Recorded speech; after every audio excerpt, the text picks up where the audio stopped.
Kung sa mga may Insta360 tapos may intercom kayo, ganito lang yung gagawin natin guys, para may connect natin yung intercom natin sa Insta360.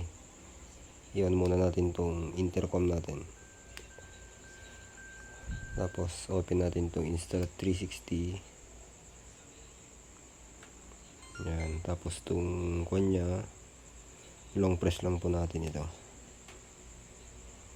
hanggang sa mag blink ng red. Yan, pag nag blink ng red, punta ka lang sa may, yan, dito po sa parang headset, kasi hintayin lang nating mag connect.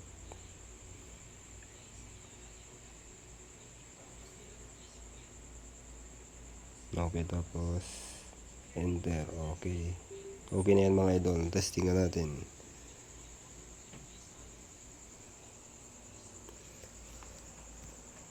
Hello. Yun, gumagana. Kailangan may green dito guys pag nagsasalita ka. Yan o, hello, hello. Yan, naririnig tayo.